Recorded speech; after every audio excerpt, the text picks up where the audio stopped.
മുതിർന്നാലും ADHD വരും.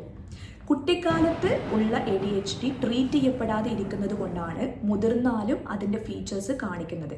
അപ്പം കുട്ടികളിൽ കാണുന്നത് പോലെ ആയിരിക്കില്ല മുതിർന്ന ആൾക്കാരിൽ ADHD കാണിക്കുന്നത്. അവരിൽ കുറച്ചും കൂടി ഹൈപ്പർ ആക്ടിവിറ്റി കൺട്രോൾ ആയിട്ടുണ്ടാകും. പകരം അവരുടെ ഇമ്പൾസിവിറ്റിയും ഇൻഅറ്റൻഷൻ കോമ്പണൻ്റ് ആയിരിക്കും കുറച്ചും കൂടിയും മുന്നോട്ടേക്ക് നിൽക്കുന്നത്.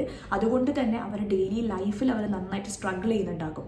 അവർ മെയിനായിട്ട് അനുഭവിക്കുന്ന പ്രശ്നങ്ങളാണ് അവർക്കൊരു കാര്യം പ്ലാൻ ചെയ്ത് എക്സിക്യൂട്ട് ചെയ്യാനുള്ള ബുദ്ധിമുട്ട്, ഒരു ആക്ടിവിറ്റി തീരുന്നത് വരെ അതിൽ ശ്രദ്ധ കേന്ദ്രീകരിക്കാനുള്ള ബുദ്ധിമുട്ട്, മീറ്റിംഗ്സ് മറന്നു പോകുന്നത്, ഡെഡ് ലൈൻസ് മറന്നു പോകുന്നത്, ഒരു ക്യൂവിൽ വെയിറ്റ് ചെയ്യാനുള്ള ബുദ്ധിമുട്ട്, ട്രാഫിക്കിൽ വെയിറ്റ് ചെയ്യാനുള്ള ബുദ്ധിമുട്ട്, മൂഡ് സ്വിങ്സ്, ഇമോഷൻസ് റെഗുലേറ്റ് ചെയ്യാൻ പറ്റാത്തത്, ഇതെല്ലാം തന്നെ ഈ ഒരു ADHDയുമായി അസോസിയേറ്റ് ചെയ്തിട്ടുള്ള ഫാക്ടേഴ്സാണ്.